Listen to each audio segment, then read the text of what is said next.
படிச்சுட்டு வந்தான் அவங்க அம்மா அப்பா கூட. அவன் வந்து இங்கிலீஷ் மீடியம் ஸ்கூல்ல படிச்சானா.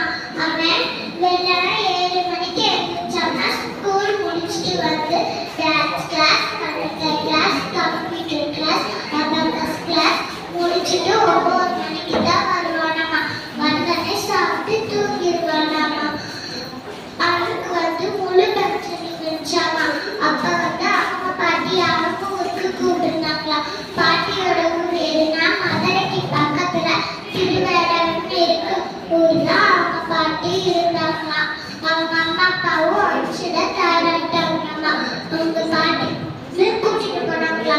அவ பார்த்தா அவங்க பாட்டி வந்து ட்ரெயின்ல கூட்டிட்டு போகும்போது ரயிலோட இந்த பக்கம் ஜன்னல் இந்த பக்கம் ஜன்னல் ரெண்டு பக்கமும் பார்த்தா பசங்க செடி கொடி மரம் பார்க்கவே அழகா இருந்துச்சாமா.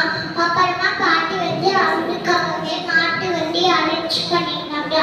அவன் ஃபர்ஸ்ட் டைம் மாட்டு வண்டியில போறதுனால அவனுக்கு ஒரே சந்தோஷமா இருந்துச்சாமா. வீட்டுக்கு வந்துட்டாங்களாமா. ரொம்ப டயர்டா இருந்து வெள்ளனாவே தூங்கிட்டாங்களாமா. அப்புறம் காலையில எழுந்திரிச்சு பார்த்தா கிணிகிணி சத்தம் கேட்டுச்சா. என்னடா அதுன்னு அவன் போய் எழுந்திரிச்சு பார்த்தா அவங்க பாட்டி சாமி பூஜை ரூம்ல சாமிகளுக்கெல்லாம் பூ வச்சு சாமி கும்பிட்டு இருந்தாங்களாம். அவன் வந்து எங்கேயுமே அந்த மாதிரி பார்த்தது இல்லையாமா. பாட்டியை டிஸ்டர்ப் பண்ணக்கூடாதுன்னு வெளியே வந்தானாமா. வெளியே வந்து பார்த்தா நல்ல பெரிய கோலம் போட்டு சுத்தமா சாணி போட்டு கூட்டி விட்டு இருந்தாங்களாம் திருவிழாக்காக. அதையே அவன் எங்கேயுமே பார்த்தது இல்லையாமா. அப்ப கொஞ்சம் தூரம் போய் பார்த்தா பெரிய பிள்ளைய சின்ன பிள்ளைய விளையாண்டு இருந்தாங்களாம்.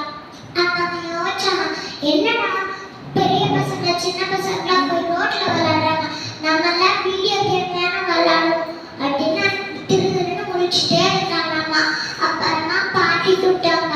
அப்படி டக்குனு வா நம்ம சாப்பிடலாம் அப்படின்னு கூப்பிட்டாங்க. அவனும் போய் குடிச்சிட்டு பிரஷ் பண்ணிட்டு சாப்பிட வந்தாராமா. அப்ப பாட்டி வந்து எல்லாமே எடுத்து வச்சிருந்தாங்களா. இட்லி, பனியாரம், ரோஸ்ட், கொழுக்கட்டை, பாயாசம், சாப்பாடு, உருளைக்கிழங்கு பொரியல் எல்லாமே எடுத்து வச்சிருந்தாங்களா.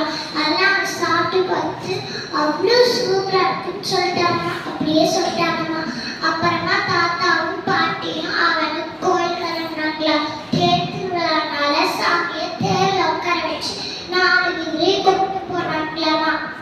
அப்புறம் சாமிக்கு முன்னாடி கும்மி ஆட்டம், ஒயிலாட்டம் எல்லாம் ஆடிட்டு வந்தாங்களா. எல்லாமே எங்கேயுமே பார்த்தது இல்லையா. அது பார்க்க எல்லாரும் வினோதமா தெரிஞ்சாமா. அப்புறமா நிறைய இடத்துல தொன்னையில புளியோதரை எல்லாம் கொடுத்துட்டு இருந்தாங்களா. அன்னைக்கு விளையாடினால அளவே இல்லாம போச்சாமா. வீட்டுக்கு வந்துட்டாங்க. ரொம்ப டயர்டாக வெள்ளனாவே தூங்கிட்டாங்களா. அப்புறம் காலையில வந்து அவங்க தாத்தா வீட்டுக்கு நின்று நம்ம போய் வயலை பார்த்து வரலாம் அப்படின்னு சொன்னாராம். வயல்லாம் இருந்தேன்னு வழக்கம் சொல்லிட்டு கூட்டிட்டு போயிட்டாராமா. வயல்ல பார்த்தா ஒரே பெரிய கிணறு இருந்துச்சாமா. அவங்க சின்ன பிள்ளைகளாம் நிறைய தாவலை போட்டுட்டு இருந்துச்சா. சில இடத்துல பார்த்தா ஆள் மரத்துல விழுக போட்டு சில பிள்ளைய ஆடிட்டு இருந்துச்சாமா. சில இடத்துல பார்த்தா நண்டு பிடிச்சி சில பிள்ளைங்க விளையாட்டு இருந்துச்சா. ஆனா எல்லாத்துலயும் கண்டுபிடிச்சு தாத்தா கூட வீட்டுக்கு வரப்பட்டேன். போக தாத்தா நான் நம்ம கூட சாயந்தரம் வரேன் அப்படின்னு சொல்லிட்டு கிராமத்து வாழ்க்கைக்குள்ளேயே முடிச்சுட்டானாமா. அவனும் வீட்டுக்கு வந்தானாமா. வீட்டுக்கு வந்து அவங்க அம்மா ஃபோன் பண்ணாங்களாமா. அவன் என்னென்ன பண்ணா என்னென்ன செய்தாலும் ஒரே குஷியா சொன்னானாமா. அப்புறமா வந்து அவங்க அம்மா சொன்னாங்களா, அபி உனக்கு கம்ப்யூட்டர் கிளாஸ் ஆரம்பிக்குது, அப்பா வருவாரு, நீ வந்துட்டா அவ்வளோதான் பிடிச்சா அடைய. நான் வரமாட்டேன் நான் பாட்டி தாத்தா கூடயே இருக்கிறேன், திருவேடகத்திலே இருக்கிறேன்ட்டு அழுதுட்டு போனை கட் பண்ணி விட்டியா. அப்பதான் அவங்க அம்மா யோசிக்கிறாங்க, பசுமையும் பாரம்பரியமும் கிராமத்துலதான் இருக்கு, நகரத்துல இல்லை அப்படின்னு யோசிச்சாங்களாமா. பசுமையும் பாரம்பரியம் பாதுகாப்போம் என்று கூறி விடப்பதில்லை. நன்றி, வணக்கம்.